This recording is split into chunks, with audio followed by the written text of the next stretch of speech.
Well, here in the shadows of the famous Black Mountains, just outside Abergavenny in South Wales, is the picturesque training establishment of trainer David Evans. David has trained over 1,000 winners, and I've come along to find out the secret of his success. Cutting through David's 65-acre base is an uphill gallop stretching almost 4 furlongs.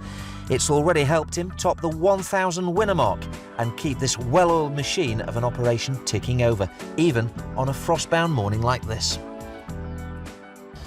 Dave, it's a hive of activity here, isn't it? There's lots going on, horses being manipulated, treated by the chiropractor. We've got a horse here being put through its paces in the pen, so there's all sorts happening here this morning.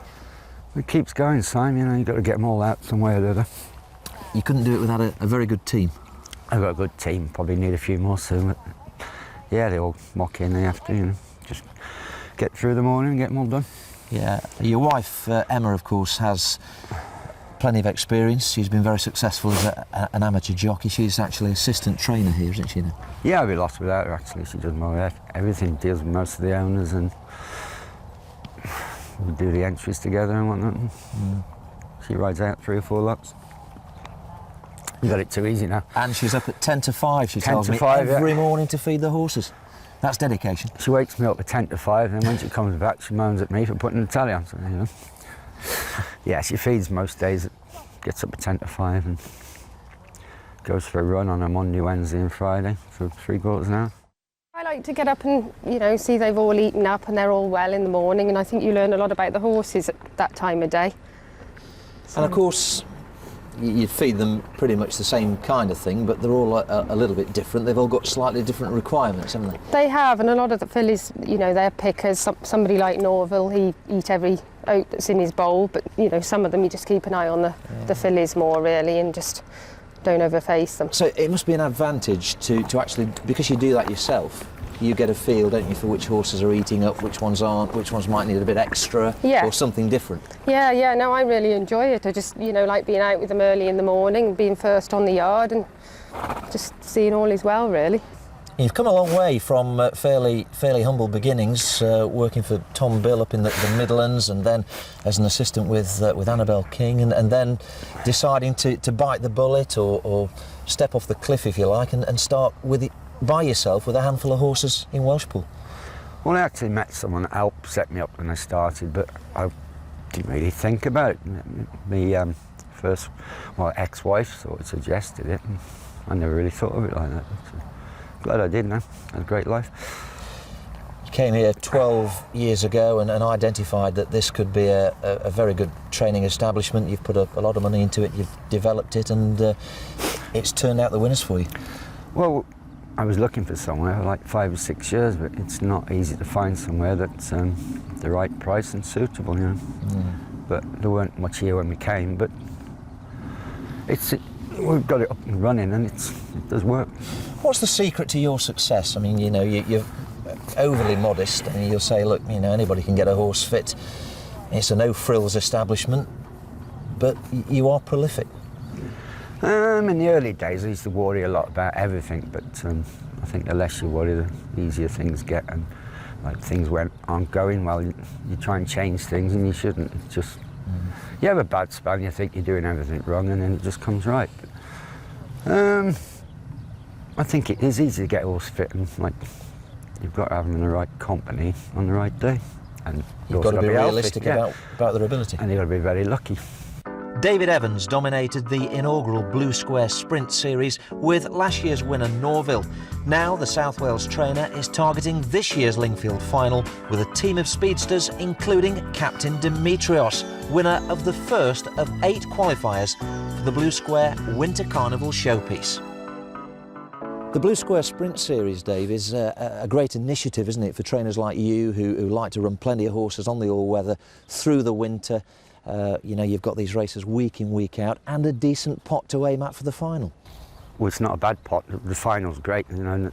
The weekly prize is not too bad, but I didn't plan on doing anything with it last year. Just sort of happened that way with Norville mostly.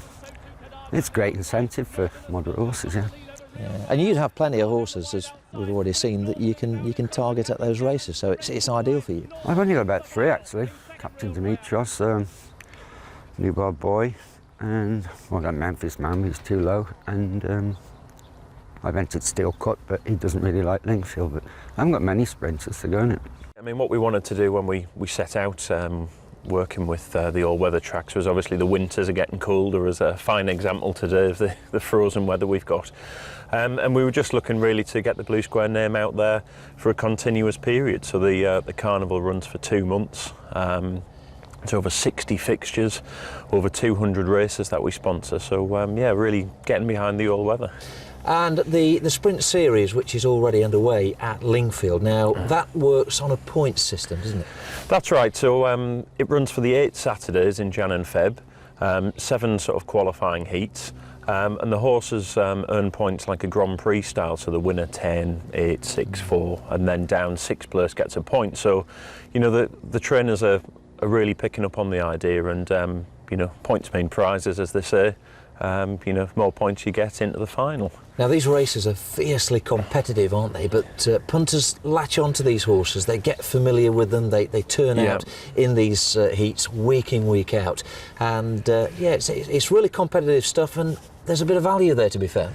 There is. I mean, it's very tricky, you know, it's a great one for the bookmakers, if you like, but for the punters, they're seeing the same horses running time and time again. They'll run, you know, 1 or 2 weekends in a row, maybe have a week or 2 off, then come back again as the trainers try and get the points to get into the final. So it's really good, and I think, you know, the sort of racing fans like to see their favourites running, so it's easier to latch onto, but finding the winner's not that easy. Well, Dave, you can always be relied upon to find a good horse or two for the all-weather, and last winter Norville was an amazing success story. He started out in the Blue Square Sprint Series off a mark of 63, finished off on 97 and won the series. That was great at the time. You know, he was on a roll and he kept going, which was great. It's nice to win it. It's a nice series to be involved with, you know. What was the key to a horse like him? Because you were telling me earlier that he'd had about 16, 17 races before he even scored. I think we found out how to ride him. Instead of holding him up, he liked just dominating, and he was so well handicapped to start with, he just got away with it. And then a bit of confidence winning, it just helped him along a little bit. He's a cheeky little monkey, actually. Is he? Yes, he is.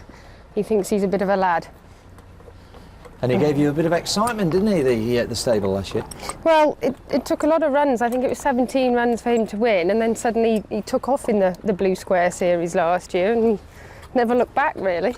The Blue Square Sprint Series has given you the chance to single out a few sprint horses, including Captain Demetrios, who I think has probably already just about booked himself a place in the final. He's won one division, or one race, and then, of course, finished second in his second Blue Square race, so he's been a revelation this winter so far.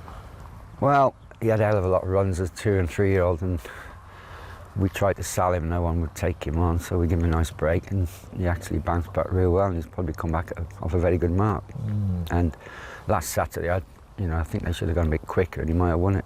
Yeah, you were saying in I think to the press after his initial win, when he came back and won at 33-1, that OK, he might have had a few little issues, but you felt that the horse had actually grown up mentally in that break. Personally, I couldn't see him winning, but my son Richard had been riding him, and he told me to enter him. Actually, I was down in London. He said, "Enter him in the Blue Square, you'll win it," and you know, he did.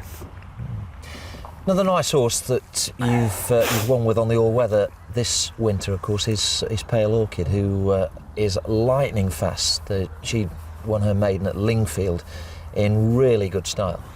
Yeah, she had 6 or 7 runs in Ireland, and I looked at the videos, and I didn't run over between 5 and 7 furlongs, but she looked like a short runner.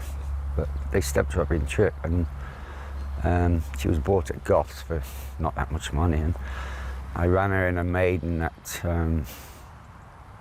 Wolverhampton. She got beat by a good one, I forget who trained it, and I ran her another good winner one at Kempton, one of Ray Beckett's.